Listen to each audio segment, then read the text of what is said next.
আছেন সবাই?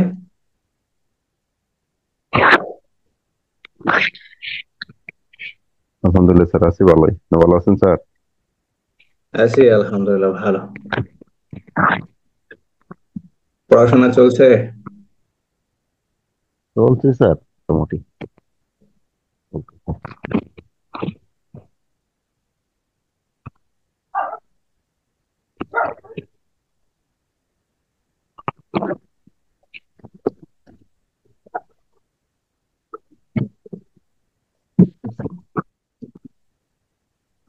আমরা আজকে একটু রিভিশন দেই। ভালোই কয়দিন হলো রিভিশন দেওয়া হয় না। আউযু বিল্লাহি মিনাশ শাইতানির রাজিম, বিসমিল্লাহির রহমানির রহিম। রব্বি জিদনি ইলমা, রব্বি জিদনি ইলমা, রব্বি জিদনি ইলমা। দণ্ডবিধি আইন 1860 সালের আইন, ধারা ১। এক ধারায় বলা আছে পরিচিতি এবং কার্যকারিতার সীমা বা তারিখ। দুই ধারায় বলা হয়েছে বাংলাদেশের অভ্যন্তরে সংগঠিত অপরাধের শাস্তি। তিন ধারায় বলা হয়েছে বাংলাদেশের বাহিরে যদি কোনো অপরাধ সংগঠিত হয় তাহলে সে অপরাধের শাস্তি বাংলাদেশের আইন বলে কি করা যাবে, প্রদান করা যাবে। ধারা 12 জনসাধারণ, ধারা 14 রাষ্ট্রের কর্মচারী, ধারা 17 সরকার, ধারা 19 বিচারালয়, ধারা 19 বিচারক বা জজ, ধারা 20 বিচারালয়, ধারা 21 সরকারি কর্মচারী, ধারা 22 স্থাবর অস্থাবর সম্পত্তি, ধারা 23 অন্যায় লাভ অন্যায় ক্ষতি, ধারা 24 অসাধুভাবে, ধারা 25 প্রতারণামূলক ভাবে, ধারা 27 স্ত্রী কেরানি ভৃত্যের অধিকারভুক্ত সম্পত্তি, ধারা 28 নকলকরণ, ধারা 29 দলিল, ধারা 30 মূল্যবান জামানত, ধারা 34 কতিপয় ব্যক্তি কর্তৃক একই উদ্দেশ্য সাধনকল্পে কৃত কাজ, ধারা 39 স্বেচ্ছাকৃতভাবে, ধারা 40 অপরাধ ফৌজদারি কার্যবিধি আইনের ধারা 4-1 মধ্যাহ্ন, ধারা 41 বিশেষ আইন, ধারা 42 স্থানীয় আইন, ধারা 44 ক্ষতি, ধারা 51 হলফ বা শপথ, ধারা 52 সরল বিশ্বাস বা সৎবিশ্বাস, ধারা 52 আশ্রয় দান, ধারা 53 দণ্ড, ধারা 54 সরকার কর্তৃক ক্ষমতা, ধারা 55 সরকার কর্তৃক ক্ষমতা, ধারা 55 রাষ্ট্রপতি মহোদয় কর্তৃক ক্ষমতা, ধারা 71 একই মামলায় একাধিক অপরাধ হলে সেক্ষেত্রে শাস্তি প্রদান করা যাবে, ধারা 75 বর্ধিত দণ্ড, ধারা 76 আইন বলে বাধ্য কিন্তু ভুল তথ্যের ভিত্তিতে যদি কোনো কার্য সম্পাদন করা হয়, এই কার্য যদি কোনো সরকারি কর্মচারী সম্পাদন করেন তাহলে সেক্ষেত্রে অপরাধ হবে না। ধারা 78 বলা হয়েছে বিচারক বা জজ বা রায় যে রায় প্রদান করেন বা যে আদেশ প্রদান করেন সেই আদেশ কখনো কি হতে পারে না, অপরাধ হতে পারে না। ধারা 79 সরকারি জনসাধারণ কর্তৃক আইন আইন সমর্থিত বা ভুল ধারণা বশত নিজেকে আইন সমর্থিত মনে করে যদি কোনো কাজ করেন সে কাজ কি হবে না, অপরাধ হবে না। ধারা 79। ধারা 80 আইনানুগ কার্য সম্পাদনকালে অপরাধ হবে না। ধারা 81 আপনার অপরাধমূলক যদি কোনো অভিপ্রায় না থাকে সেক্ষেত্রে যদি কোনো কার্য সম্পাদন করা হয় কোনো বড় ধরনের ক্ষতির হাত থেকে রক্ষার জন্য ছোট ধরনের যদি কোনো ক্ষতি সম্পাদন করা হয় সেক্ষেত্রে অপরাধ হবে না। ধারা 81। ধারা 82 9 বছরের কম, ধারা 83 9 বছরের বেশি 12 বছরের কম, ধারা 84 অপ্রাকৃতিস্থ বা পাগল কর্তৃক কৃত কাজ, ধারা 85 প্রমত্ততার কারণে, ধারা 86 অন্যের ধারা 86 নিজের মাধ্যমে যদি কেউ নেশাগ্রস্ত হয় বা জ্ঞাতসারে যদি কোনো ব্যক্তি নেশাগ্রস্ত হয় তাহলে সে রেহাই পাবে না। ধারা 87 18 বছরের অধিক 2 জন ব্যক্তি যদি সম্মতি সহকারে কোনো খেলাধুলা অনুষ্ঠান করে বা কোনো অশিক্ষিরা অনুষ্ঠান করে সেক্ষেত্রে যদি কোনো ক্ষতি হয় তাহলে তা অপরাধ হবে না। ধারা 88 নিজের সম্মতি সহকারে, ধারা 79 অভিভাবক হিসেবে সম্মতি প্রদান করে, ধারা 90 সম্মতি যখন সম্মতি হিসেবে গণ্য হবে না, ধারা 91 সম্মতি যখন স্বতন্ত্র অপরাধের সৃষ্টি করে তখন সে কার্যক্রম থেকে বিরত রাখাই উচিত বা বর্জন করা উচিত। ধারা 92 সম্মতি ব্যতি রেখে কৃতকাজ, ধারা 93 সম্মতি, ধারা 93 কি বলছে, উম সরল বিশ্বাসের বিশ্বাসের ক্ষেত্রে কৃতকাজের ফলে যদি কোনো অপরাধ হয় সেটা কোনো যদি দুর্ঘটনা ঘটে তা অপরাধ হবে না। ধারা 94 ভয়ভীতির ফলে, ধারা 95 সামান্য ক্ষতিকারক কার্য অপরাধ হবে না। ধারা 96 97 আত্মরক্ষার ব্যক্তিগত অধিকার, ধারা 97 দেহ সম্পর্কিত এবং সম্পত্তি সম্পর্কিত, ধারা 98 আত্মরক্ষার ব্যক্তিগত অধিকার প্রয়োগ করা যাবে কোন কোন ব্যক্তির ক্ষেত্রে, দণ্ডবিধির 82 83 84 85 ধারা অনুসারে কোন শিশু, অপ্রাপ্তবয়স্ক ব্যক্তি বা ক্ষমতার কারণে কোনো ব্যক্তির কার্যের বিরুদ্ধে আত্মরক্ষার ব্যক্তিগত অধিকার প্রয়োগ করা যাবে। ধারা 99 যে সকল ক্ষেত্রে আত্মরক্ষার ব্যক্তিগত অধিকার প্রয়োগ করা যায় না। ধারা 100 যে সকল অপরাধের ক্ষেত্রে আত্মরক্ষার ব্যক্তিগত অধিকার প্রয়োগ করে মৃত্যু ঘটানো যায়। ধারা 101 মৃত্যু ব্যতীত অন্য ক্ষতি সাধন। ধারা 102 আরম্ভ এবং স্থিতিকাল। ধারা 103 সম্পত্তির ক্ষেত্রে মৃত্যু ঘটানো যায়। ধারা 104 সম্পত্তির ক্ষেত্রে মৃত্যু ব্যতীত অন্য কোনো ক্ষতি সাধন করা যাবে। ধারা 105 আত্মরক্ষার ক্ষেত্রে আরম্ভ এবং স্থিতিকাল। ধারা 106 নিরাপরাধ ব্যক্তির ক্ষতি হবে যেন আত্মরক্ষার ব্যক্তিগত অধিকার প্রয়োগ করা যায়। ধারা 107 দুষ্কর্মের সহায়তা। ধারা 108 দুষ্কর্মের সহায়তাকারী ব্যক্তি। ধারা 109 যখন অপরাধের শাস্তির বিধান নাই, দুষ্কর্মের সহায়তা শাস্তির বিধান না, তখন 109 ধারা অনুযায়ী ব্যবস্থা গ্রহণ করতে হবে। ধারা 110 দুষ্কর্ম সহায়তাকারীর অভিপ্রায় এবং কার্য সম্পাদনকারী ব্যক্তির অভিপ্রায় যদি ভিন্ন হয় সেক্ষেত্রে দুষ্কর্ম সহায়তাকারীর শাস্তি। ধারা 110 ধারা 111-তে যে কার্য সম্পাদনের জন্য সহায়তা করা হয়েছে সেই কার্য ভিন্ন অন্য কোনো কার্য সম্পাদিত হলে দোষ কার্য সহায়তাকারী শাস্তি। ধারা 111 ধারা 114 উপস্থিত সহায়তাকারী ব্যক্তির শাস্তি। ধারা 115 ধারা 115-তে বলা হয়েছে সাহায্য করা হয়েছে মৃত্যুদণ্ডে দণ্ডনীয় কোনো অপরাধের ক্ষেত্রে, সেক্ষেত্রে অপরাধ সংগঠিত হয় নাই, সেক্ষেত্রে সহায়তাকারী ব্যক্তি শাস্তি ভোগ করবেন। ধারা 115 ধারা 116-তে বলা হয়েছে কারাদণ্ডের দণ্ডনীয়। ধারা 115-তে মৃত্যুদণ্ড এবং যাবজ্জীবন কারাদণ্ডে দণ্ডনীয়। ঠিক আছে। আর ধারা 116-তে শুধু বলা হয়েছে কারাদণ্ড 1 মাস 1.5 মাস 6 মাস 3 মাস এইরূপ কারাদণ্ডে দণ্ডনীয় কোনো অপরাধে যদি সহায়তা করা হয়, যদি অপরাধ সংগঠিত না হয় তাহলে শাস্তি। ধারা 116 ধারা 118-তে বলা হয়েছে কোনো অপরাধের বিষয়ে যদি মৃত্যুদণ্ড বা যাবজ্জীবন কারাদণ্ডে দণ্ডনীয় কোনো অপরাধের বিষয়ে যদি কোনো ব্যক্তি গোপন করেন, ষড়যন্ত্র যদি গোপন করেন তাহলে তার শাস্তি। ধারা 118 সরকারি কর্মচারী গোপন করে। ধারা 119 ধারা 120-এ বলা হয়েছে কারাদণ্ডে দণ্ডনীয় কোন অপরাধের বিষয়ে ষড়যন্ত্রের বিষয়ে যদি গোপন করা হয় তাহলে 120। 120-এর কথা বলা হয়েছে অপরাধমূলক ষড়যন্ত্র। ধারা 120-এর খ অপরাধমূলক ষড়যন্ত্র শাস্তি। ধারা 121 থেকে ধারা 130 পর্যন্ত সরকারের বিরুদ্ধে অপরাধ ও দেশের বিরুদ্ধে অপরাধ। ধারা 121 যদি কোনো ব্যক্তি দেশের বিরুদ্ধে যুদ্ধ ঘোষণা করে, দেশের বিরুদ্ধে যুদ্ধ করার জন্য উদ্যোগ করে তাহলে তার শাস্তি। ধারা 121 ধারা 121-এর কথা বলেছে যদি যুদ্ধের জন্য ষড়যন্ত্র করে তাহলে 121-এর ক। 121-এর 22-এ বলেছে যদি কোনো ব্যক্তি যুদ্ধের ষড়যন্ত্রের যুদ্ধের বিষয়ে যদি কি জনবল লোকজন যদি সংগ্রহ করে বা একত্রিত করে তাহলে তার শাস্তি। ধারা 122 ধারা 123-এ বলা হয়েছে এই যুদ্ধ করার জন্য যদি কোনো ব্যক্তি ষড়যন্ত্র করেন, সেই ষড়যন্ত্র জানার পর যদি কোনো ব্যক্তি সেই ষড়যন্ত্রের বিষয় গোপন করেন, সেই গোপন করার কারণে যদি যুদ্ধের পথ সুগম হয় তাহলে তার অপরাধ। ধারা 123 ধারা 124 রাষ্ট্রদ্রোহমূলক অপরাধ। ধারা 128-এ বলা হয়েছে রাজবন্দী বা যুদ্ধবন্দীকে যদি কোনো ব্যক্তি পালিয়ে যেতে সাহায্য করেন তাহলে সেক্ষেত্রে সরকারি কর্মচারী শাস্তি।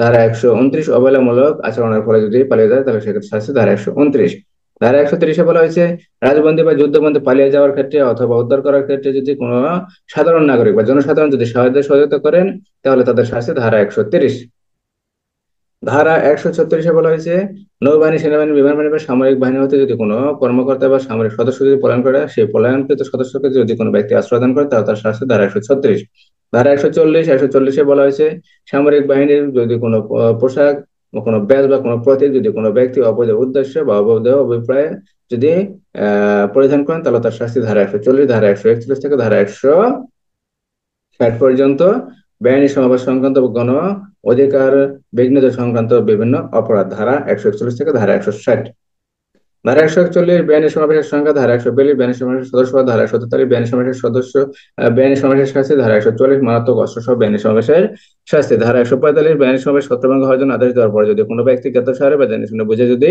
বেআইনি সমাবেশে যদি অংশগ্রহণ করে তাহলে তার শাস্তি। ধারা 145 ধারা 146 দাঙ্গা। ধারা 147 দাঙ্গার শাস্তি। ধারা 148 মারাত্মক অস্ত্র সহ অংশগ্রহণের শাস্তি। ধারা 150 যদি কোনো ব্যক্তি বেআইনি সমাবেশে অংশগ্রহণ করার জন্য বা দাঙ্গা অংশগ্রহণ করার জন্য যদি ভাড়াটিয়া করে, কোনো ব্যক্তিকে ভাড়াটিয়া করে ভাড়া যদি উৎসাহিত করে বা যোগদান করার জন্য যদি উৎসাহিত করে তাহলে সেই ব্যক্তির শাস্তি। ধারা 150 অর্থাৎ যে ব্যক্তি ভাড়া করবে তার শাস্তি 150, আর যে ব্যক্তি ভাড়াটিয়া হবে তার শাস্তি 158, আর যে ব্যক্তি ভাড়াটিয়া সদস্যদের আশ্রয়দান করবে তার শাস্তি। ধারা 157 ধারা 151 বলা হয়েছে বেআইনি সমাবেশ 5 বা ততোধিক ব্যক্তির কোনো সমাবেশ বেআইনি সমাবেশ না 5 বা ততোধিক ব্যক্তির কোনো সমাবেশ ছত্রভঙ্গ হওয়ার জন্য আদেশ দেওয়ার পরেও যদি সেই সমাবেশ গণশান্তি নষ্ট করতে পারে, বিঘ্নিত হতে পারে জানার পরে যদি কোনো ব্যক্তি অংশগ্রহণ করে তাহলে তার শাস্তি। ধারা 151 ধারা 152 বলা হচ্ছে বেআইনি সমাবেশে বা দাঙ্গা হাঙ্গামায় সরকারি কর্মচারী কর্তৃক যদি ভয়ভীতি সরকারি কর্মচারীকে যদি ছত্রভঙ্গের ক্ষেত্রে যদি সরকারি কর্মচারীকে ভয়ভীতি দেখানো হয় অথবা যদি বাধা প্রদান করা হয় তাহলে তাদের শাস্তি। ধারা 152 ধারা 154, ধারা 155, ধারা 154 হলো বেআইনি সমাবেশের ক্ষেত্রে, ধারা 155 দাঙ্গার ক্ষেত্রে।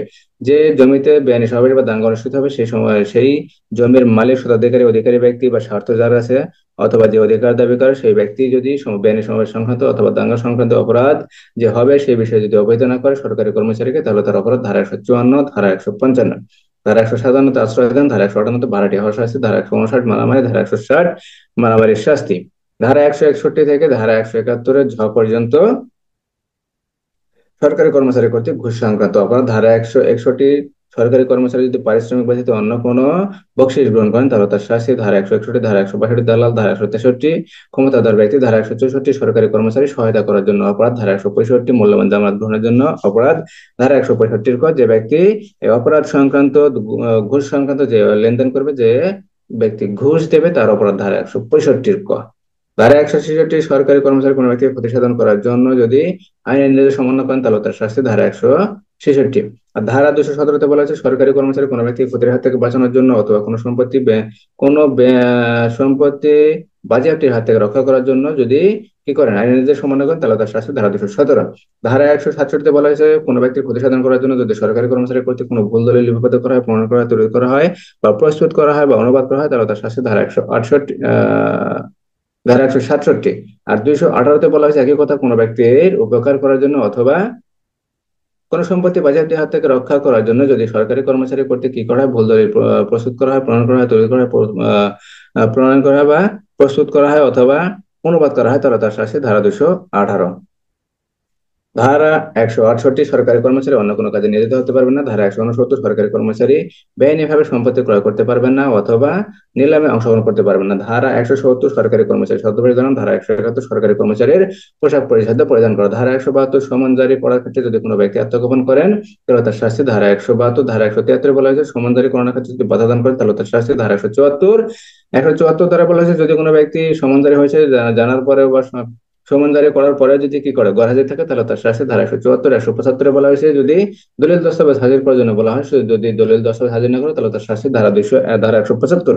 আর যদি দলিল নষ্ট করে, অপাঠ্য করে বা পড়ার অবস্থা যদি না রাখে তাহলে তার শাস্তি, ধারা 204। ধারা 204। ধারা 176 সংবাদ দিতে বাধ্য, যদি সংবাদ না দেয় তাহলে শাস্তি, ধারা 176। ধারা 177 বলেছে যদি মিথ্যা সংবাদ দেয় তাহলে শাস্তি, ধারা 177। ধারা 178 হলফ বা শপথ গ্রহণ যদি অস্বীকার করে তাহলে শাস্তি, ধারা 179। হলফ বা শপথ গ্রহণ করার পর যদি প্রশ্নের উত্তর দিতে যদি অস্বীকার করে তাহলে শাস্তি, ধারা 179। ধারা 180 বলা হচ্ছে বিবৃতি প্রদান করছে কিন্তু স্বাক্ষর করতে যদি অস্বীকার করে তাহলে শাস্তি, ধারা 180। ধারা 181। 181 দ্বারা বলা হচ্ছে যদি কোনো ব্যক্তি হলফ বা শপথ গ্রহণ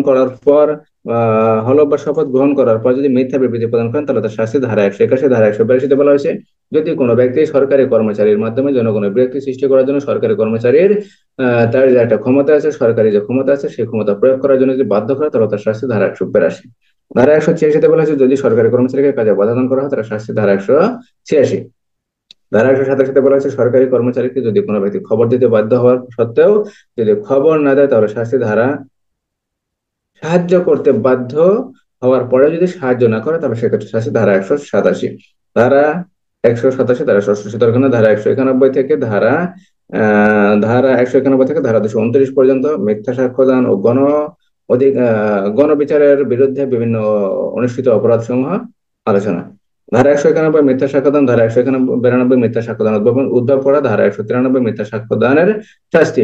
ধারা 194 বলেছে কোনো ব্যক্তিকে মৃত্যুদণ্ড দণ্ডনীয় করার জন্য যদি কোনো ব্যক্তি মিথ্যা সাক্ষ্যদান করে তাহলে তার শাস্তি, ধারা 194। ধারা 196 বলেছে যদি কোনো ব্যক্তি মিথ্যা সাক্ষ্যদান জানার পরেও সে মিথ্যা সাক্ষ্যদান সত্য হিসেবে যদি চালিয়ে দেয় তাহলে তার শাস্তি, ধারা 196। ধারা 195 আছে। ধারা 194 হলো মৃত্যুদণ্ড দণ্ডনীয় ক্ষেত্রে, আর ধারা 195 হলো কারাদণ্ডে দণ্ডনীয়, যাবজ্জীবন কারাদণ্ডে অথবা কারাদণ্ডে দণ্ডনীয় ক্ষেত্রে যদি কোনো ব্যক্তি কি করে মিথ্যা সাক্ষ্যদান দেয় তাহলে তার শাস্তি, ধারা 195। ধারা 196। ধারা 201। 201-এ বলা হয়েছে কোনো অপরাধী অপরাধ সংগঠন করছে, সংগঠন করার পর সেই অপরাধীকে বাঁচানোর উদ্দেশ্যে যদি কোনো ব্যক্তি অপরাধীকে গোপন করে বা অপরাধের সাদৃশ্য কোনো বস্তু যদি গোপন করে বা অপরাধের সাক্ষ্য যদি গোপন করে বা অপরাধ সম্পর্কে যদি মিথ্যা তথ্য সরবরাহ করে তাহলে তার শাস্তি, ধারা 201। ধারা 204 ধারা 200, ধারা 201, ধারা 202।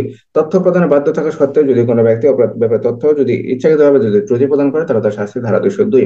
এবং 176 ধারায় কি তথ্য প্রদান করতে বাধ্য, সেই তথ্য যদি কোনো ব্যক্তি ইচ্ছাকৃতভাবে যদি ত্রুটি প্রদান যদি ইচ্ছাকৃতভাবে যদি ত্রুটি কোনো ব্যক্তি যদি ইচ্ছাকৃতভাবে ত্রুটির মাধ্যমে যদি কোনো তথ্য যদি প্রকাশ না করেন বা কোনো তথ্য যদি প্রদান না করেন তাহলে তার শাস্তি ধারা 202। ধারা 177 বলা হয়েছিল যে মিথ্যা তথ্য যদি প্রদান করেন তাহলে তার শাস্তি ধারা 177। আর ধারা 202 তথ্য প্রদান করতে বাধ্য কিন্তু ইচ্ছাকৃতভাবে যদি সে তথ্য যদি প্রদান না করে তাহলে তার শাস্তি ধারা 202। ধারা 203 বলা হয়েছে কোনো অপরাধ অনুষ্ঠিত হয়েছে জেনে শুনে বুঝে কোনো ব্যক্তি অনুষ্ঠিত অপরাধ সম্পর্কে যদি মিথ্যা তথ্য যদি প্রদান করে, অর্থাৎ অপরাধ একটা সংগঠন হয়ে গেছে সেই তথ্য সম্পর্কে জানার পরে যদি কোনো ব্যক্তি সেই সম্পর্কে যদি মিথ্যা তথ্য প্রদান করেন তাহলে তার শাস্তি ধারা 203। ধারা 204 বলা হয়েছে কোনো অপরাধের সাক্ষ্য যদি আদালতে বা কোনো জায়গায় যদি উপস্থাপন করার জন্য যদি নির্দেশনা দেওয়া হয় সেই নির্দেশনা সাপেক্ষে যদি কোনো ব্যক্তি সেই বা কোনো দলিল বা কোনো বস্তু বা পার্সেল যদি কি করে অপাঠ্য করে, নষ্ট করে বা গোপন করে বা পড়ার অযোগ্য যদি করে ফেলে তাহলে তার শাস্তি ধারা 204। ধারা 211, ধারা 211 বলা হয়েছে মিথ্যা অভিযোগ দায়ের করা বা মিথ্যা মামলা দায়ের করা। ধারা 112 বলা হয়েছে অপরাধীকে আশ্রয় দান। ধারা 100 ধারা 216, ধারা 216 বলা হয়েছে হাজত হতে পলায়ন করেছে এরূপ অপরাধীকে যদি কোনো ব্যক্তি আশ্রয় দান করে তাহলে তার শাস্তি ধারা 216। ধারা 216 পদে বলা হয়েছে দস্যুতা বা ডাকাতি অনুষ্ঠান করে বা অনুষ্ঠান করবে বা অনুষ্ঠান করার জন্য প্রস্তুত নেই এরূপ অপরাধীকে যদি কোনো ব্যক্তি কি করে আশ্রয় দান করে তাহলে তার শাস্তি ধারা 216 ক। ধারা 217 আগে পড়ছে। ধারা 217 কোনো ব্যক্তিকে ক্ষতির হাত থেকে রক্ষা করার জন্য অথবা কোনো কি বলা হয়েছে কোনো সম্পত্তি বাজেয়াপ্তের হাত থেকে রক্ষার উদ্দেশ্যে সরকারি কর্মচারী কর্তৃক আইনের নির্দেশ অমান্য করা। ধারা 218 বলা হয়েছে সরকারি কর্মচারী কর্তৃক কোনো ভুল দলিল প্রস্তুত করা, লিপিবদ্ধ করা, প্রণয়ন করা বা অনুবাদ করা।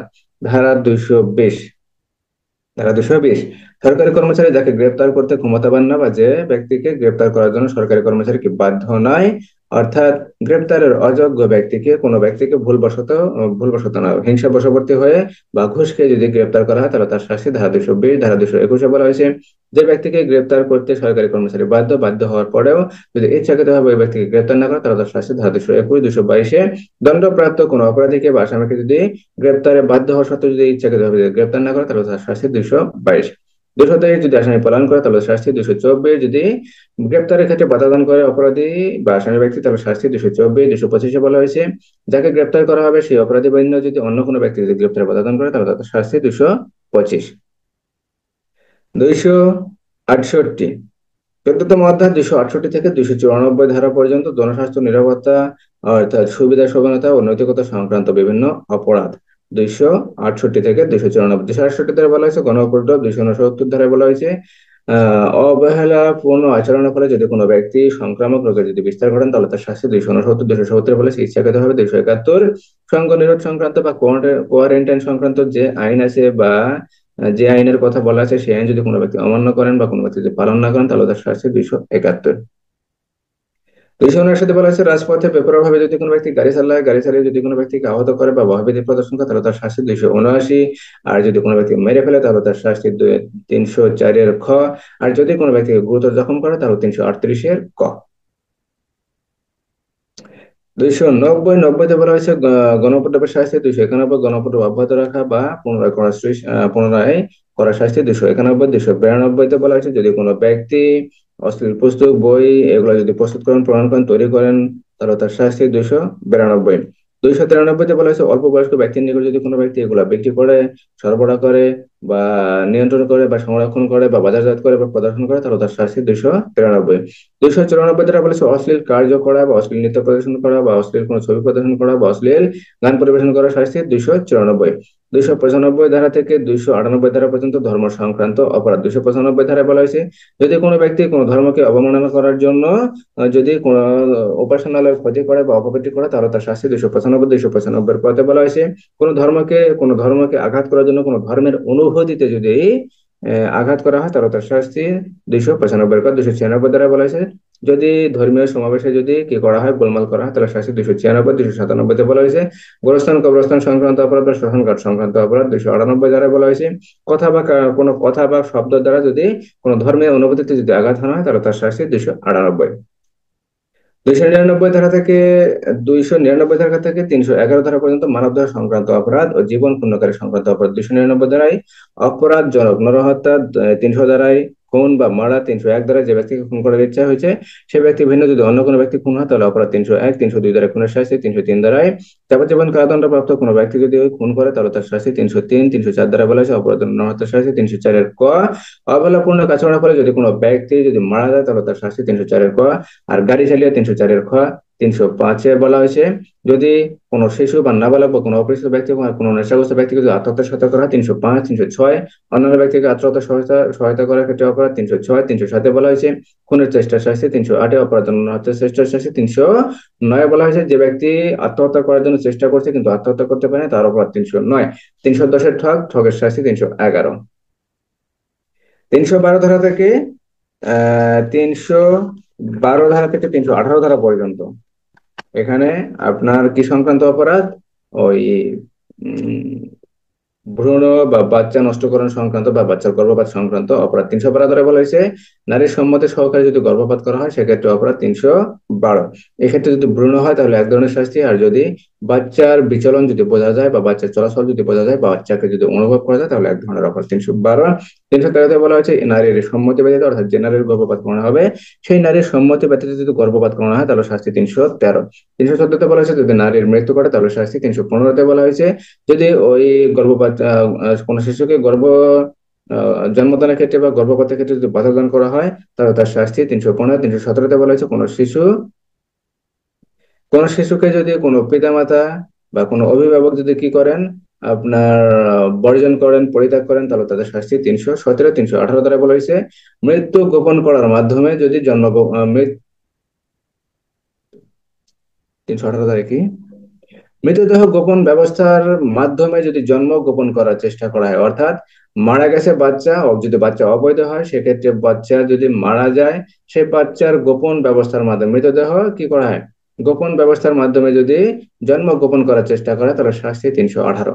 319 ধারায় সাধারণ আঘাত, 320 ধারায় গুরুতর আঘাত, 321-এ সাধারণ আঘাত স্বেচ্ছাকৃত হবে সাধারণ আঘাতের সংজ্ঞা, 322 স্বেচ্ছাকৃত হবে গুরুতর আঘাতের সংজ্ঞা, 323-এ বলা হয়েছে আহ আর আঘাতের শাস্তি, 324-এ বলা হয়েছে স্বেচ্ছাকৃতভাবে অস্ত্র দ্বারা গুরুতর অস্ত্র দ্বারা কি সাধারণ আঘাতের শাস্তি। 325 আপনার গুরুতর আঘাতের শাস্তি। 326-এ বলা হয়েছে স্বেচ্ছাকৃতভাবে যদি অস্ত্র দ্বারা মারাত্মক অস্ত্র দ্বারা যদি গুরুতর আঘাত করা হয় তাহলে শাস্তি 326। 326-এর ক চোখ উপড়ে ফেলা বা মুখ মস্তক কি করা মুখমণ্ডল মস্তক বা মুখমণ্ডল কি করা বিকৃত হয় কি দ্বারা অ্যাসিড দ্বারা যদি কোনো ব্যক্তি বিকৃত করেন তাহলে তার শাস্তি 326-এর ক। অর্থাৎ দুইটা চোখ যদি উপড়ে ফেলে অথবা মুখমণ্ডল বা মস্তক যদি কোনো অ্যাসিড দ্বারা বা এই জাতীয় পদার্থ দ্বারা যদি কি করে যদি বিকৃত করে বা নষ্ট করে তাহলে শাস্তি 326-এর ক।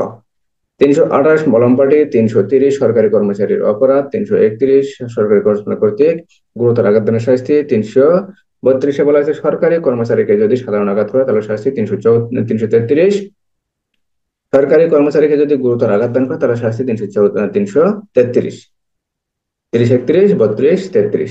334 ধারায় বলা হয়েছে উত্তেজনা বশবর্তী হয়ে যদি কোনো ব্যক্তি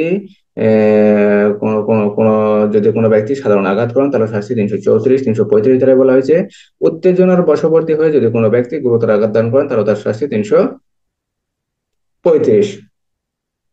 338-এর ক মোটরযান চালিয়ে বা অশ্ব চালানোর মাধ্যমে যদি কোনো ব্যক্তি গুরুতর আঘাত দান করেন তাহলে তার শাস্তি 338-এর ক। 339-এ অবৈধ বাধা দান বা অবৈধ বাধা। 340 অবৈধ অবরোধ। 341 অবৈধ বাধাদানের শাস্তি। 342 অবৈধ অপরাধের শাস্তি। অবৈধ অপরাধের শাস্তি 342-এ 2 দিন, 301 থেকে 2 দিন, 343-এ 3 থেকে 9 দিন, 344-এ কয়দিন আপনার 10 থেকে ততোধিক দিন। আর 346-এ বলা হয়েছে গোপনে অবৈধ অবরোধ, গোপনে অবৈধ অবরোধ। 346, তারপর 349 বল প্রয়োগ। 349 বল প্রয়োগ, 350 349 হলো বল প্রয়োগ, 350 অপরাধমূলক বল প্রয়োগ, 351 আক্রমণ, 352 অবৈধ বল প্রয়োগ এবং অপরাধমূলক বল প্রয়োগ এবং আক্রমণের শাস্তি 352। 354-তে বলা হয়েছে কোনো নারী শালীনতা নষ্ট, 353 বলা আছে সরকারি কর্মচারীকে বাধা দানের নিমিত্তে, সরকারি কর্মচারীকে বাধা দানের নিমিত্তে যদি আক্রমণ করা হয় বা অপরাধমূলক বল প্রয়োগ করা হয় তাহলে শাস্তি 353। 354 দ্বারা বলা হয়েছে কোন নারী শালীনতা নষ্ট করার উদ্দেশ্যে যদি কি করা হয়, আক্রমণ করা হয় বা অপরাধমূলক বল প্রয়োগ করা হয় তাহলে শাস্তি 354। 356 ধারায় বলা হয়েছে বাহিত সম্পত্তি, বাহিত সম্পত্তি কোনো ব্যক্তি কর্তৃক বাহিত সম্পত্তি চুরি করার উদ্দেশ্যে অর্থাৎ পকেট মাররা যে অপরাধগুলো সাধারণত করে সেই অপরাধ করার জন্য যদি কি করে অপরাধমূলক বল প্রয়োগ করে বা আক্রমণ করে তাহলে শাস্তি 356। আজকের নতুন পড়া 359 ধারা থেকে, 1 মিনিট আমি একটু আসি।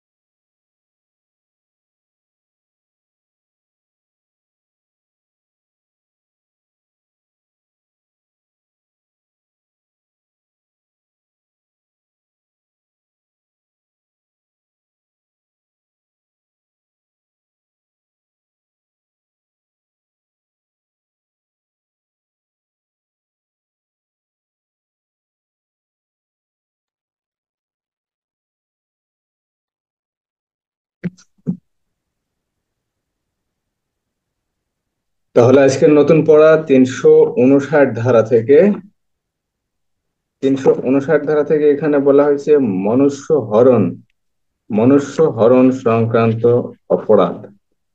কি সংক্রান্ত অপরাধ?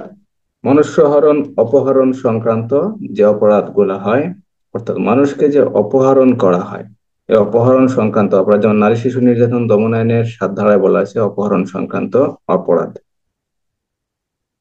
তাহলে মনুষ্য হরণ, এখানে আমাদের বোঝার বিষয় আছে মনুষ্য হরণ কি, অপহরণ কি, হরণটা কি আর অপহরণটা কি, দুইটা বিষয় আমাদের বোঝার আছে। এখান থেকে তেমন কোনো প্রশ্ন হয় না, তারপরেও অপহরণ আর মনুষ্য হরণ যদি কোনো সময় প্রশ্ন হয়, প্রশ্ন আসতে পারে।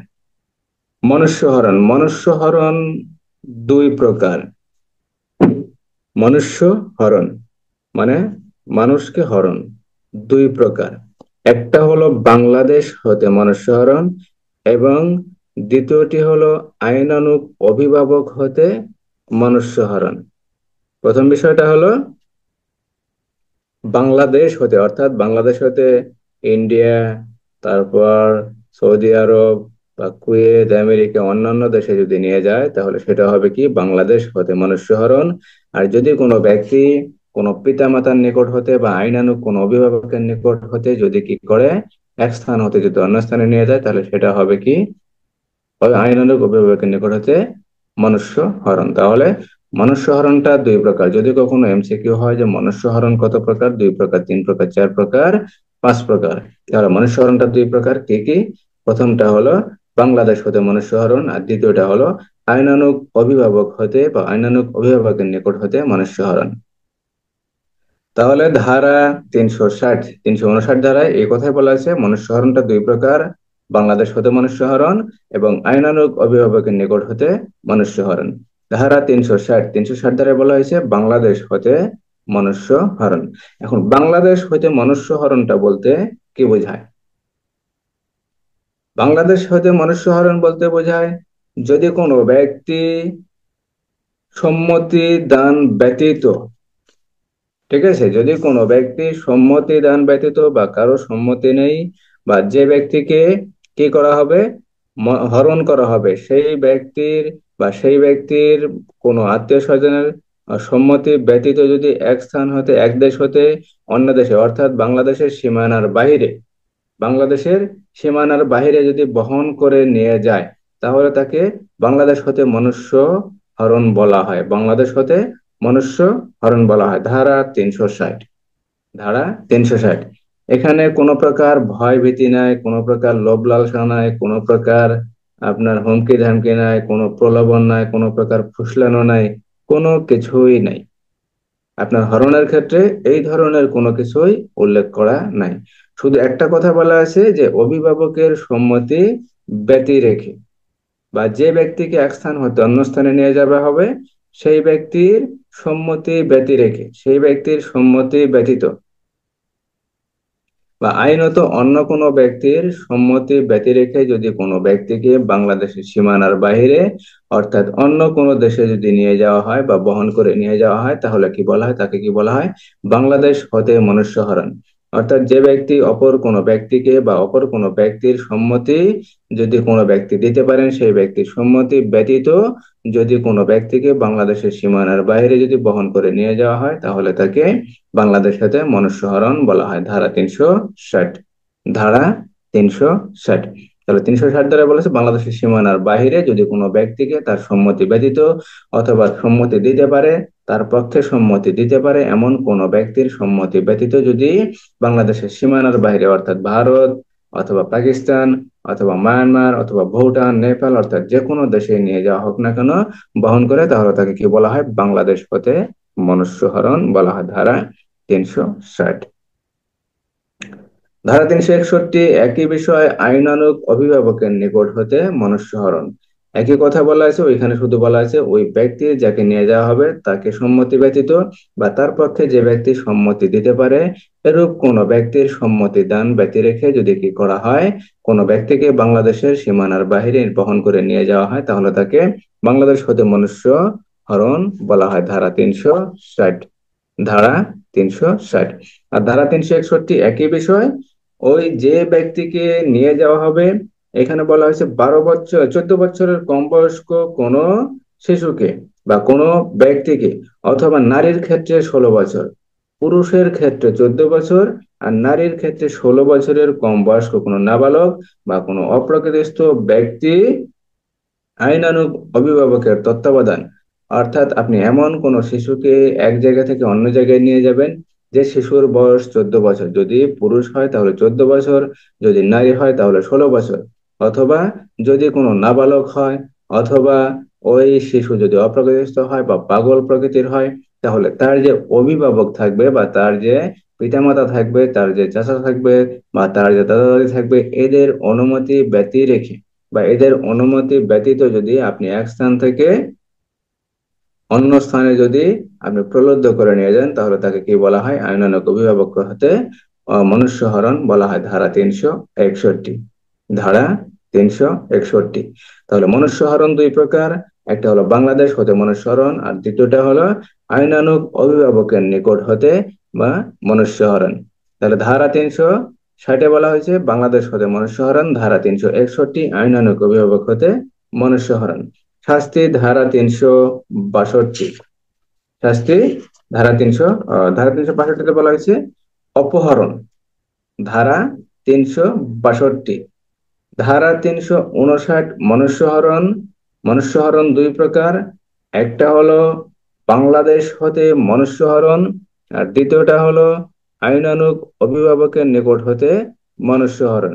ধারা 360 বলা হয়েছে বাংলাদেশ হতে মনুষ্যহরণের সংজ্ঞা আর ধারা 361 আইনানুগ অভিভাবকের নিকট হতে মনুষ্যহরণের সংজ্ঞা। ধারা 362 অপহরণ। এখন যদি প্রশ্ন হয় মনুষ্যহরণ এবং অপহরণ, এই মনুষ্যহরণ এবং অপহরণের মধ্যে পার্থক্য কি আলোচনা করুন। যদি কখনো প্রশ্ন হয় এই একটা প্রশ্ন আসতে পারে, এই প্রশ্ন ভিন্ন অন্য কোনো প্রশ্ন আসার সম্ভাবনা নাই। অপহরণ। অপহরণ আমরা আগে পড়ছিলাম নারী ও শিশু নির্যাতন দমন আইনের ধারা 2 কত, অপহরণটা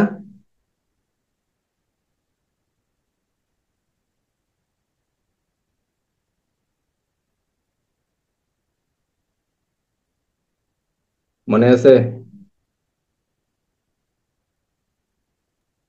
অপহরণ তো স্যার খ না, অপরাধ ক হলো অপরাধ, খ হলো অপহরণ।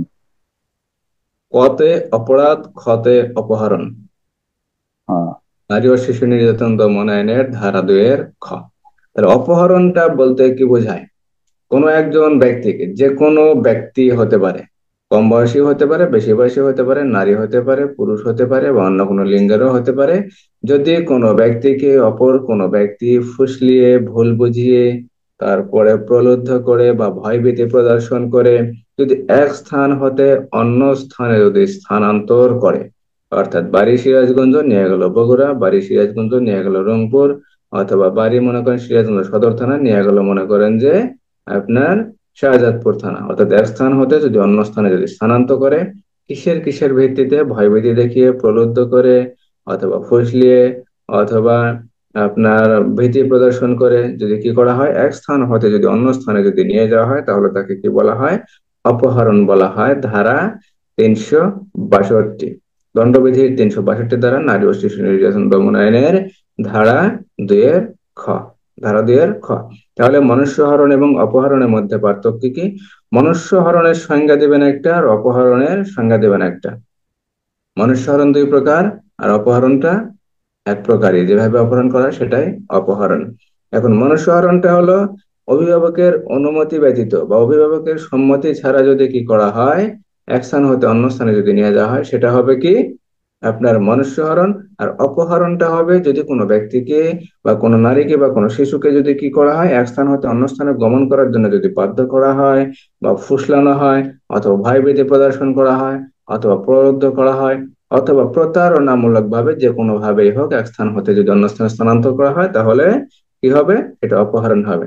তাহলে একটা গেল সংজ্ঞা। দ্বিতীয় বিষয়টা হলো মনুষ্য হরণের ক্ষেত্রে অভিভাবকের সম্মতি ব্যতীত করা হয়। আর এখানে অপহরণের ক্ষেত্রে কি করা হয়? ভয়ভীতি প্রদর্শন করা হয়, প্রলুব্ধ করা হয়, লোভ লালসা দেখানো হয়, অথবা কি করা হয়?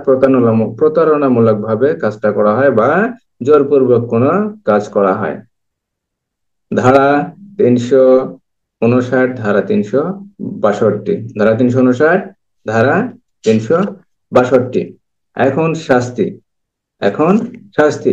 মনুষ্য হরণের শাস্তি ধারা 363, ধারা 363, অর্থাৎ 359 ধারায় যে বলা হয়েছে মনুষ্য অপহরণ দুই প্রকার। আর মনুষ্য অপহরণ যদি কোনো ব্যক্তি 360 ধারা এবং 361 ধারা, অর্থাৎ বাংলাদেশ হতে মনুষ্য হরণ,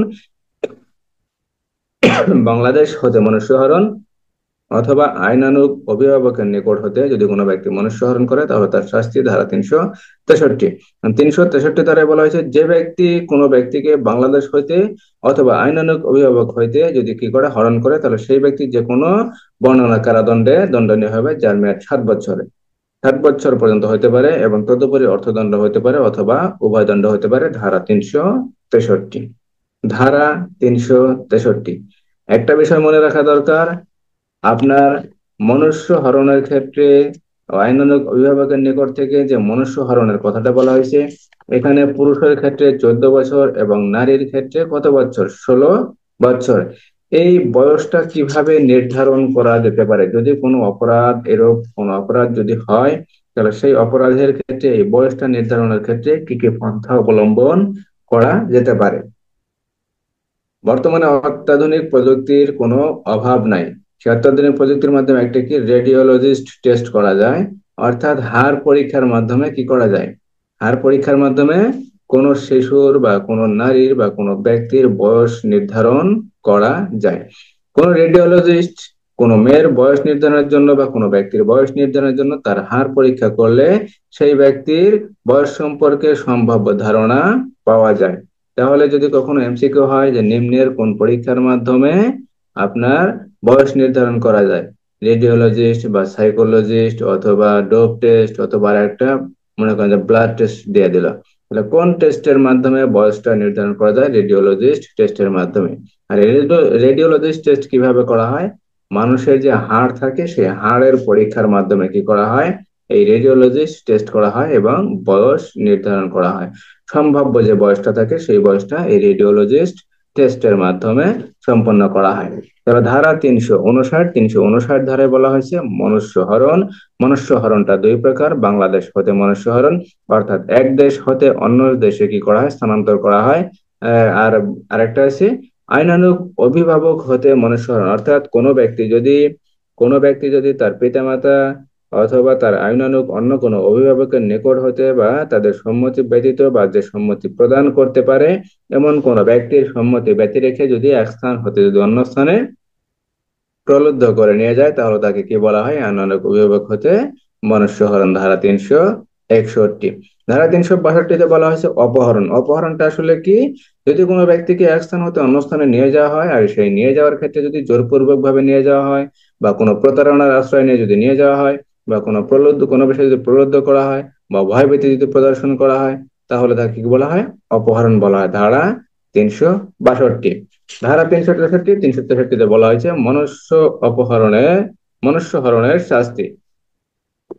মনুষ্য হরণের শাস্তি অর্থাৎ যে ব্যক্তি বাংলাদেশ হতে অথবা আইনানুগ অভিভাবকের নিকট হতে মনুষ্য হরণ করে, তাহলে তার শাস্তি ধারা 363। ধারা 363 এর শাস্তির পরিমাণ কি বলা হয়েছে? শাস্তির পরিমাণ বলা হয়েছে 7 বছর,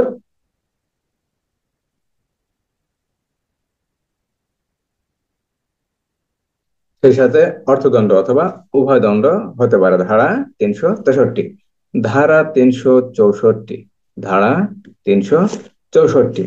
364 ধারায় বলা হয়েছে খুন করার উদ্দেশ্যে মনুষ্যহরণ কিংবা অপহরণ দুটার শাস্তি ধারা 364।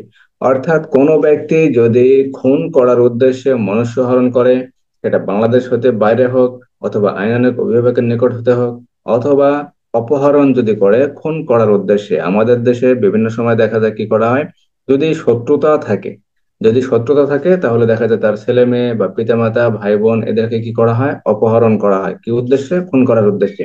এই যে খুন করার উদ্দেশ্যে যদি কোনো ব্যক্তিকে অপহরণ করা হয় অথবা মনুষ্যহরণ করা হয়, যখন এটা সাধারণত আসলে মনুষ্যহরণ হয় না, যখন অপহরণ করা হয়, ঠিক আছে, অপহরণ তো জোরপূর্বক করা হয়, ভয়ভীতি প্রদর্শন করে করা হয় বা প্রলুব্ধ করা হয়, প্রতারণামূলক করা হয়, এইগুলা কাজের ক্ষেত্রে কি করা হয়? 364 ধারার যে অপরাধটা হয়, অর্থাৎ কোনো ব্যক্তিকে খুন করার উদ্দেশ্যে বা কোনো ব্যক্তিকে মেরে ফেলার উদ্দেশ্যে যদি এক স্থান হতে অন্য স্থানে যদি নিয়ে যাওয়া হয় বা অপহরণ করা হয় বা মনুষ্যহরণ করা হয়, তাহলে তার শাস্তি ধারা 364। ধারা 364। এখানে একটা উদাহরণ দেওয়া যেতে পারে যে এইরূপ অভিপ্রায়ে বা সম্ভাবনা আছে জেনে বাংলাদেশ হতে যকে অপহরণ করে যে যকে প্রতিমাকে উৎসর্গ করা যাইতে পারে, তাহলে এই ধারায় অপরাধ হবে। অর্থাৎ জানে যে আমি যদি যকে অপহরণ করি বা মনুষ্য হরণ করি, তাহলে কি করা যেতে পারে? এই কে প্রতিমায়, অর্থাৎ হিন্দুদের যে প্রতিমা আছে, তারা যে প্রতিমায় যে উৎসর্গ করে, ঠিক আছে, জীবন উৎসর্গ করে, এই জীবন উৎসর্গ করার জন্য কে কি করা যেতে পারে? সেখানে উৎসর্গ করা যেতে পারে। এই জেনে শুনে বুঝে যদি কোনো ব্যক্তি এই মকে যদি অপহরণ করে, তাহলে তার শাস্তি ধারা 364। ধারা 364।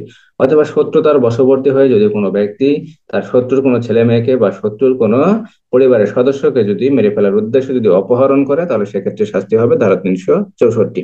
এখানে শাস্তি হবে যাবজ্জীবন কারাদণ্ড, যাবজ্জীবন কারাদণ্ড বা সশ্রম কারাদণ্ড, যার মেয়াদ 10 বছর পর্যন্ত হতে পারে।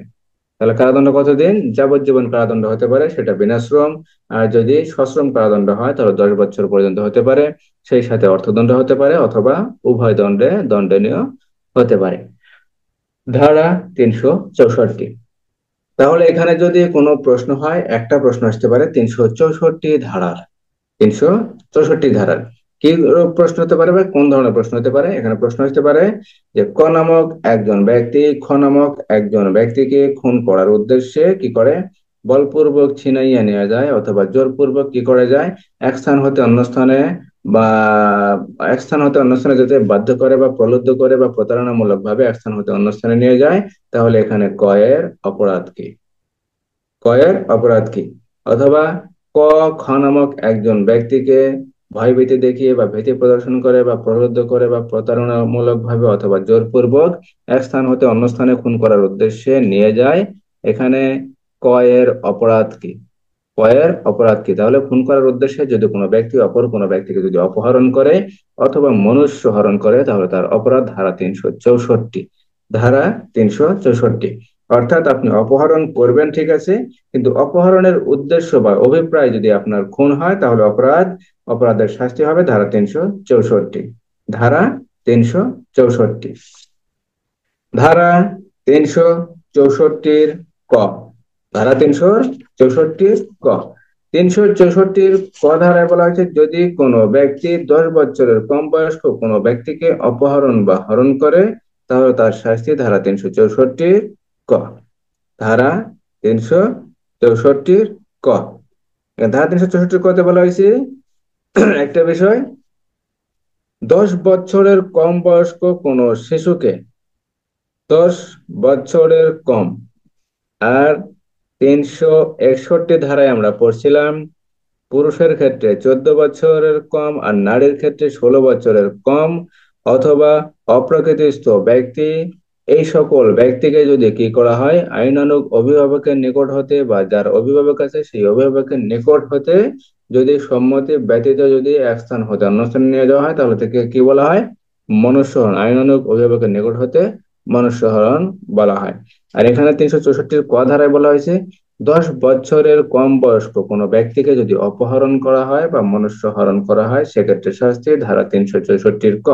তাহলে 364 ক প্রশ্ন যদি কখনো প্রশ্ন হয় তাহলে কোন ধরনের প্রশ্ন হতে পারে, এখানে অবশ্যই উল্লেখ করা থাকবে যে 9 বছর বয়সের রহিমকে তার পিতামাতার নিকট হতে করিম নামক একজন ব্যক্তি কি করে, এক স্থান হতে অন্য স্থানে নিয়ে যায়, এক স্থান হতে অন্য স্থানে নিয়ে যায়। এখানে রহিমের করিমের অপরাধ কি, যেহেতু করিম রহিমকে কি করছে, তার পিতামাতার সম্মতি ব্যতীত এক স্থান হতে অন্য স্থানে নিয়ে গেছে, তাহলে এখানে করিমের অপরাধ হবে ধারা 364 ক, কারণ রহিমের বয়স 9 বছর, রহিমের বয়স 9 বছর।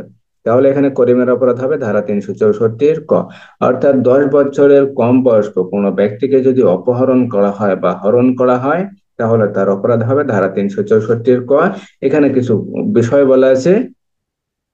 10 বছর হইতে কম বয়স্ক কোনো ব্যক্তিকে খুন, গুরুতর আঘাত, দাসত্ব এবং কামলালসার শিকারে পরিণত করার উদ্দেশ্যে কিংবা এই প্রকার কোনো বিপদ কবলিত হইতে পারে এরূপ কোনো ব্যবস্থা হইতে পারে, এরূপ কোনো ব্যবস্থার উদ্দেশ্যে যদি হরণ করা হয় বা অপহরণ করা হয় তাহলে তার শাস্তি হবে ধারা 364 ক, ধারা 364 ক।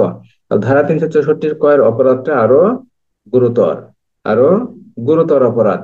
364 ধারায় বলা হয়েছে যদি কোনো ব্যক্তিকে খুন করার উদ্দেশ্যে যদি কি করা হয়, অপহরণ করা হয় অথবা যদি হরণ করা হয় তাহলে শাস্তি ধারা 364। আর ধারা 364 ক ধারায় বলা হয়েছে যদি 10 বছরের কম বয়স্ক কোনো শিশুকে কি করা হয়, খুন করার উদ্দেশ্যে যদি অপহরণ করা হয় অথবা দাসত্ব করার উদ্দেশ্যে যদি অপহরণ করা হয় অথবা গুরুতর কোনো আঘাত দানের উদ্দেশ্যে যদি অপহরণ করা হয় অথবা কামলালসার শিকারে পরিণত করার উদ্দেশ্যে, কামলালসার শিকারে পরিণত করার উদ্দেশ্যে যদি অপহরণ করা হয় তাহলে ওই ব্যক্তির অপরাধ হবে ধারা 364 ক, ধারা 364 ক। তাহলে এখান থেকে দুইটা ধারা গুরুত্বপূর্ণ, ধারা 364 আর ধারা 364 ক। 364 দ্বারা বলা হয়েছে যে কোনো ব্যক্তিকে, অর্থাৎ 10 বছরের অধিক কোনো ব্যক্তিকে, আর 10 বছরের যখনই কম হবে তখনই 364 ক ধারায় অপরাধ হবে। আর এখানে কোন কোন উদ্দেশ্য থাকবে, উদ্দেশ্য থাকবে যদি কোনো ব্যক্তিকে খুন করা হয় বা গুরুতর আঘাত করা হয় বা দাসত্ব করানোর জন্য উদ্দেশ্যে যদি অপহরণ করা হয় অথবা যদি কামলালসা চরিতার্থ করার জন্য যদি অপহরণ করা হয় তাহলে অপহরণ করা হয় বা হরণ করা হয় সেক্ষেত্রে অপরাধ হবে ধারা 364 ক। ধারা 359 মনুষ্যহরণ, মনুষ্যহরণ দুই প্রকার, বাংলাদেশ হতে মনুষ্যহরণ আর আইনানুগ অভিভাবকের নিকট হতে মনুষ্যহরণ। ধারা 360 বাংলাদেশ হতে মনুষ্যহরণের সংজ্ঞা, ধারা 361 আইনানুগ অভিভাবকের নিকট হতে মনুষ্যহরণের সংজ্ঞা, ধারা 362 অপহরণ কি, অপহরণের সংজ্ঞা, ধারা 363 আইনানুগ মনুষ্যহরণের শাস্তি, অর্থাৎ আইনানুগ অভিভাবকের নিকট থেকে হোক অথবা বাংলাদেশ হতে মনুষ্যহরণ হোক তার শাস্তি ধারা 363। ধারা 364 বলা হয়েছে খুন করার উদ্দেশ্যে যদি কোনো ব্যক্তিকে অপহরণ করা হয়, অর্থাৎ 10 বছরের অধিক বয়স্ক কোনো ব্যক্তিকে, যেহেতু 10 বছরের জন্য নির্দিষ্ট একটা ধারা দেওয়া আছে ধারা 364 ক। 364 ক ধারায় বলা হয়েছে 10 বছরের কম বয়স্ক কোনো ব্যক্তি, 10 বছর হতে অধিক ব্যক্তির জন্য ধারা 364, ধারা 364 যদি খুন করার উদ্দেশ্য হয় সেক্ষেত্রে অপরাধ হবে ধারা 364। আর ধারা 364 কথা বলা হয়েছে যদি 10 বছরের কম বয়স্ক হয় সেক্ষেত্রে এই 10 বছর কম বয়স্ক কোনো ব্যক্তিকে বা কোনো শিশুকে যদি কি করা হয়, খুনের উদ্দেশ্যে বা গুরুতর আঘাতের উদ্দেশ্যে বা দাসত্ব করার উদ্দেশ্যে অথবা কামলালসা চরিতার্থ করার উদ্দেশ্যে যদি অপহরণ করা হয় বা হরণ করা হয় তাহলে তার শাস্তি হবে ধারা 364 ক, ধারা 364 ক। ধারা 369, ধারা 369, ধারা 369 ধারায় বলা হয়েছে দেহধারণ চুরি করার উদ্দেশ্যে। আমরা 356 ধারায় পড়ছিলাম কি? বাহিত সম্পত্তি। বাহিত অর্থাৎ 356 ধারায় সাধারণত পকেট মারের যে অপরাধ, সেই অপরাধটা 356 ধারায়। 356 ধারায়। আর 359 ধারায় একই অপরাধ, দেহধারণ চুরি করার অভিপ্রায়ে যদি 10 বছরের কম বয়স্ক শিশু অপহরণ বা হরণ করা হয়। শিশু অপহরণ বা হরণ করা হয়। অর্থাৎ দেহাবরণ বলতে দেহের সাথে মনে করেন যে গলায় একটা চেন আছে, হাতে মনে করেন যে আপনার আহ কি বলে বালা আছে, বা ভারী কোনো স্বর্ণের কোনো কিছু তার শরীরে আছে, এইগুলো জিনিস চুরি করার উদ্দেশ্যে যদি অপহরণ করা হয় বা যদি হরণ করা হয়, তাহলে শাস্তি ধারা 369। ধারা 369। এখানে কিন্তু অপহরণ সংক্রান্ত অপরাধ 359 ধারা থেকে মোটামুটি 369, এই সব যে ধারাগুলো আছে এখানে অপহরণ সংক্রান্ত অপরাধ। আপনার যা কিছু করা হোক না কেন, প্রত্যেকটা জিনিসই অপহরণের সাথে সম্পৃক্ততা থাকবে।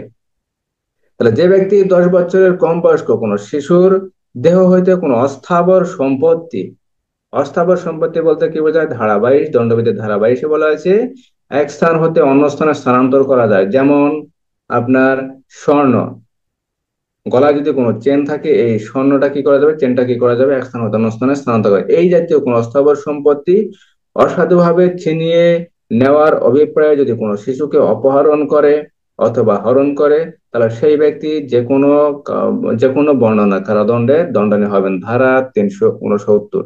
ধারা 369।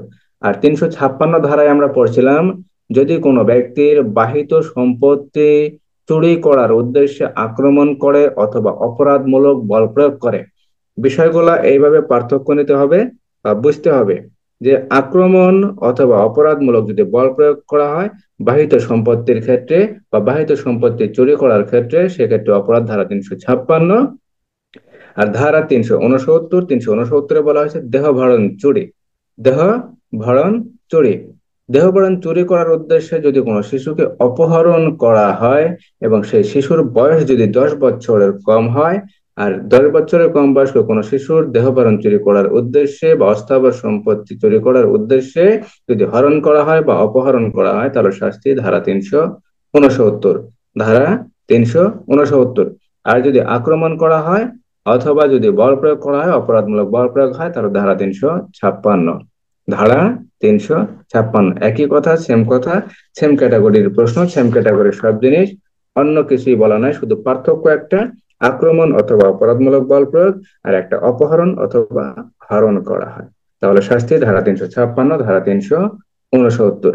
তাহলে 359 ধারা থেকে 369 ধারা পর্যন্ত কোন ধারায় বুঝতে কোনো সমস্যা আছে?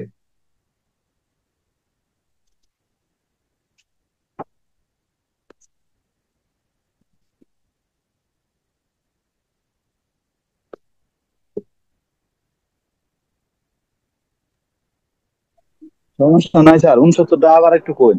369। 69 হলো দেহাবরণ চুরি।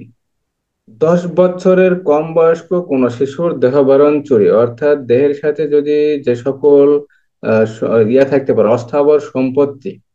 অস্থাবর সম্পত্তি দেহের সাথে কি কি থাকতে পারে? মনে করেন একটা মোবাইল থাকতে পারে, একটা স্বর্ণের চেন থাকতে পারে, একটা স্বর্ণের বালা থাকতে পারে, বা অন্য কোনো দামি যদি কিছু থাকে, তাহলে সেই জিনিসটা চুরি করার উদ্দেশ্যে যদি কোনো ব্যক্তি 10 বছরের কম বয়স্ক কোনো শিশুকে যদি অপহরণ করে, মূল বিষয়টা হলো অপহরণ করা অথবা হরণ করা। আর এই জিনিসটা অপহরণ হরণ বাদ দিয়ে যদি আক্রমণ করে অথবা বল প্রয়োগ যদি কি করে, অপরাধমূলক বল প্রয়োগ করে, তাহলে শাস্তি চলে যাবে ধারা 356-তে। ধারা 356-তে বাহিত সম্পদ চুরি করার উদ্দেশ্যে যদি কোনো ব্যক্তি অপর কোনো ব্যক্তিকে যদি আক্রমণ করে অথবা অপরাধমূলক যদি বল প্রয়োগ করে, তাহলে তার শাস্তি ধারা 356।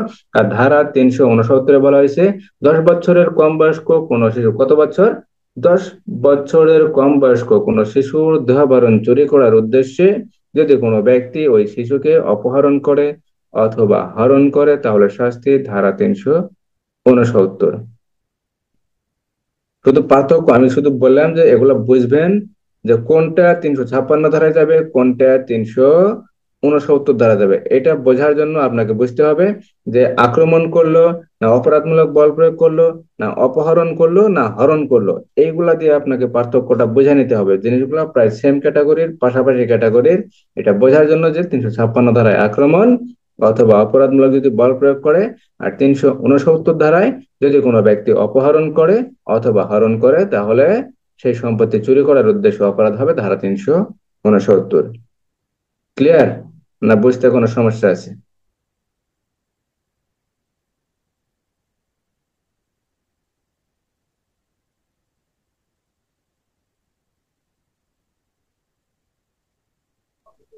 সমস্যা নাই, বুঝতে পারছি স্যার।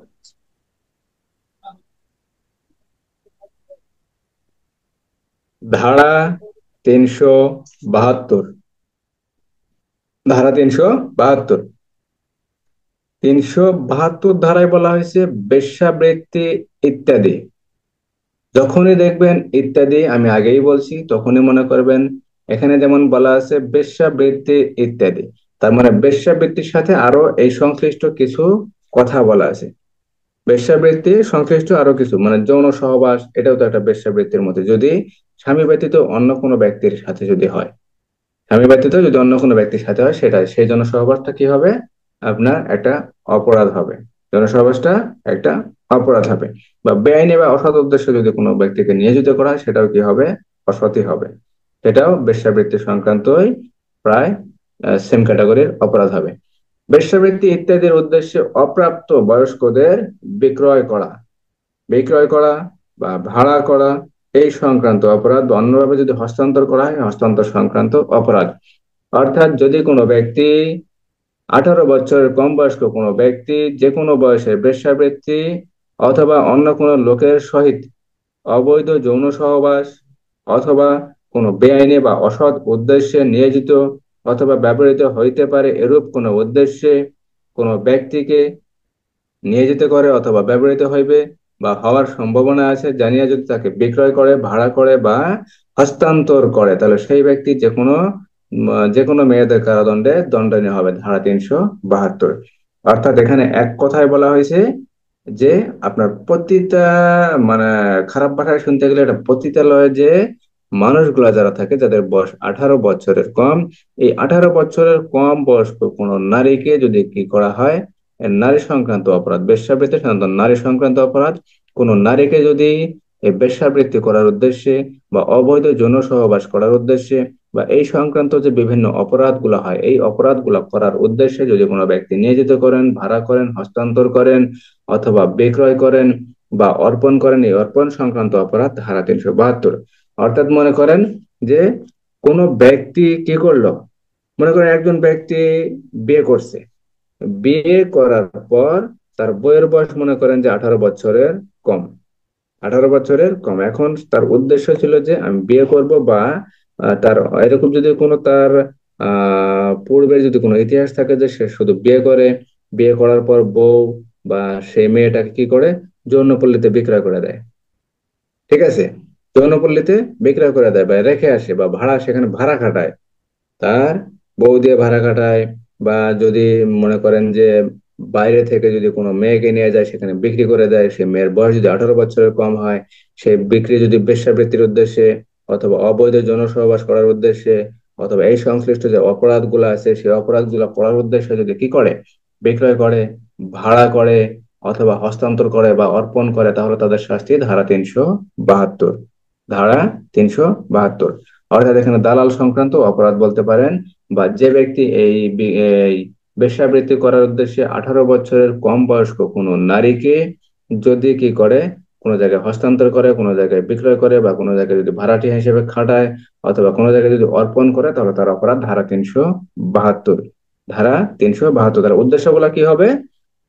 অবৈধ যৌন সহবাস করার উদ্দেশ্যে বা বেশ্যাবৃত্তি করার উদ্দেশ্যে অথবা বেআইনি বা অসৎ কোনো কাজে নিয়োজিত করার উদ্দেশ্যে বা অসৎ কোনো অভিপ্রায়ে কি কাজ করার উদ্দেশ্যে যদি কি করা হয়, ভাড়া করে, বিক্রয় করে বা হস্তান্তর করে বা অর্পণ করে, তাহলে তাদের শাস্তি ধারা 372। ধারা 372। তাহলে এখানে যদি প্রশ্ন হয় যে সুজন নামক একজন ব্যক্তি তার প্রতিবেশী মেয়ে তার প্রতিবেশী একজন মেয়ে ক নামক একজন মেয়েকে কি করে, বেশ্যাবৃত্তি করার উদ্দেশ্যে সে পতিতালয়ে কি করে, বিক্রয় করে।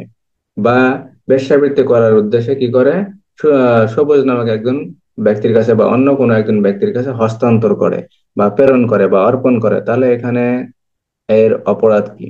তাহলে যে ব্যক্তি 18 বছরের কম বয়স্ক কোনো নারীকে বেশ্যাবৃত্তি করার উদ্দেশ্যে অথবা অবৈধ যৌন সহবাস করার উদ্দেশ্যে অথবা অসৎ বা বেআইনি কোনো কার্যক্রম করার উদ্দেশ্যে যদি কি করে, বিক্রয় করে, ভাড়া করে বা অর্পণ করে বা হস্তান্তর করে, তাহলে তাদের অপরাধ ধারা 372। ধারা 372, এই ধারার মূল উপাদানগুলো হলো, যদি বেশ্যাবৃত্তি করার উদ্দেশ্যে যদি ভাড়া করা হয়, বিক্রয় করা হয় বা অবৈধভাবে বা অন্যভাবে যদি হস্তান্তর করা হয়, এবং ওই মেয়ের বয়স বা উক্ত ব্যক্তির বয়স যদি 18 বছরের কম বয়স্ক হয়, তাহলে জেনে শুনে বুঝে যদি কোনো ব্যক্তি এইরূপ অভিপ্রায় বা এইরূপ উদ্দেশ্যে, আহ, বেশ্যাবৃত্তির উদ্দেশ্যে অথবা আপনার কি বলে অবৈধ যৌন সহবাস করার উদ্দেশ্যে অথবা বেআইনি বা অবৈধভাবে অর্থ উপার্জন করার উদ্দেশ্যে বা অর্থ রোজগার করার উদ্দেশ্যে যদি কি করে, যদি ভাড়া করে, বিক্রয় করে, হস্তান্তর করে, অর্পণ করে, তাহলে তাদের শাস্তি ধারা 372। একজন মানুষ যখন কোনো নারীকে বেশ্যাবৃত্তি করার উদ্দেশ্যে পতিতালয়ে দিয়ে আসবে বা কোনো ব্যক্তির কাছে দিয়ে আসবে বা কোনো বড় লোকের কাছে দিয়ে, কি উদ্দেশ্যে? সে একটা অ্যামাউন্ট পাবে, সে একটা টাকা পাবে, সে আয় রোজগার করবে বা অর্থ উপার্জন করবে, সে অর্থ রোজগার করবে, এই সকল উদ্দেশ্যই তো। তার উদ্দেশ্য, যে ব্যক্তি দিয়ে আসবে তার উদ্দেশ্য টাকা আয় করা, আর অন্য ব্যক্তি যে নেবেন সে হলো উপভোগ করার জন্য নেবেন। এখানে তার অপরাধ ধারা 372। তাহলে যে ব্যক্তি কি করবেন, অর্পণ করবেন, হস্তান্তর করবেন, ভাড়া করবেন, যে ব্যক্তি ভাড়া করবেন, ভাড়া করার জন্য সে অপরাধী হবেন। আর যে ব্যক্তি বিক্রয় করবেন, যে ব্যক্তি বিক্রেতা সে বিক্রয় করবেন, সেও অপরাধী হবেন ধারা 372। অর্থাৎ উভয় ব্যক্তি এখানে অপরাধী হবেন ধারা 372। ধারা 375 ধর্ষণ, ধর্ষণ সংক্রান্ত অপরাধ আমরা এখানে পড়বো না, আমরা পড়বো নারী ও শিশু নির্যাতন দমন আইন ধারা 9। ধারা কত? 9। 9 পর্ব আমরা ধর্ষণ সংক্রান্ত অপরাধ, এখানে ধর্ষণের সংজ্ঞা দেওয়া আছে ধারা 375। আর ধারা 376 নারী ধর্ষণের শাস্তি, এটাও আমাদের দরকার নাই, কারণ নারী ধর্ষণের শাস্তি, নারী সংক্রান্ত, নারী ও শিশু নির্যাতন দমন আইন নির্দিষ্ট একটা আইন আছে, এই আইনেই আমরা কি করব, আমরা আলোচনা করব। এখানে কোনো আইনই চলবে না, অর্থাৎ নারী ও শিশু নির্যাতন যে আইনটা আছে সেই আইনটা এখানে প্রাধান্য পাবে। ধারা 377 অস্বাভাবিক অপরাধ সমূহ। এখানে অস্বাভাবিক অপরাধ সমূহ আসলে কি কি? অস্বাভাবিক যেটা স্বাভাবিক নয় বা যেটা প্রাকৃতিক নিয়ম নয়, যেটা প্রাকৃতিক নিয়মের বাইরে, যেটা প্রাকৃতিক নিয়মের বাইরে সেটাই হলো অস্বাভাবিক অপরাধ। যে ব্যক্তি স্বেচ্ছাকৃতভাবে কোনো পুরুষ, নারী বা জন্তুর সহিত, কোনো পুরুষ, কোনো নারী বা কোনো জন্তুর সহিত প্রাকৃতিক নিয়মের বিরুদ্ধে যৌন সহবাস করে, প্রাকৃতিক যে একটা নিয়ম আছে সে নিয়মের বাইরে বা নিয়মের বিরুদ্ধে যে যৌন সহবাস করে, সে ব্যক্তি 377 ধারায় অস্বাভাবিক অপরাধ সমূহের জন্য, অস্বাভাবিক অপরাধ করার জন্য দণ্ডনীয় হবেন ধারা 377। পুরুষ পুরুষে যৌন সহবাস, নারীতে নারীতে, পুরুষ যদি নারীর সাথে প্রাকৃতিক নিয়মের বাইরেও যদি কি করে, যৌন সহবাস করে, সেটাও হবে কি, অস্বাভাবিক অপরাধ, সেটাও অস্বাভাবিক অপরাধ। আবার পুরুষ যদি মনে করেন কোনো আহ, কি বলে কোনো জন্তুর সাথে বা কোনো প্রাণীর সাথে যদি যৌন সহবাস করে, তাহলে সেটাও হবে কি, সেটাও অস্বাভাবিক অপরাধ। এখানে প্রাকৃতিক নিয়মের বাইরে অপরাধ, অর্থাৎ অভিযুক্ত ব্যক্তি যদি কোনো পুরুষ, নারী বা জন্তুর সহিত যৌন সহবাস করেন, অর্থাৎ এখানে প্রমাণ করতে হবে, যে প্রমাণ করা সমকামিতা, সডমি। 377 ধারার মূল বিষয়গুলো হলো সমকামিতা। সমকামিতা বিশ্বের বিভিন্ন দেশেই এগুলার প্রচলন আছে। ধারা 377, ধারা 377 অর্থাৎ সমকামিতা, অর্থাৎ নারীতে নারী, পুরুষে পুরুষ। আবার পুরুষ যদি অন্য কোনো প্রাণীর সাথে বা অন্য কোনো জন্তুর সাথে যদি যৌন সহবাস করে, সেটাও হবে অস্বাভাবিক অপরাধ ধারা 377। আর এই যৌন সহবাসটা যদি পুরুষ নারীর সাথে করে, যদি পুরুষ নারীর সাথে করে সেটা কিন্তু আপনার নারীর সাথে যদি করে হয়তো অন্য কোনো অপরাধ হতে পারে, কিন্তু অস্বাভাবিক অপরাধ হওয়ার কথা নয়। অস্বাভাবিক অপরাধটা তখনই হবে যখন প্রাকৃতিক নিয়মের বাইরে, যখন এই অপরাধটা করা হবে বা এই যৌন সহবাসটা করা হবে, তখনই কি হবে, ধারা 377 ধারায় অস্বাভাবিক অপরাধের ভিতরে, মানে অস্বাভাবিক অপরাধের মধ্যে পড়বে ধারা 377। তারা ধারা 359 থেকে ধারা 377 পর্যন্ত কোন ধারায় বুঝতে কোনো সমস্যা আছে বা কোনো প্রশ্ন আছে?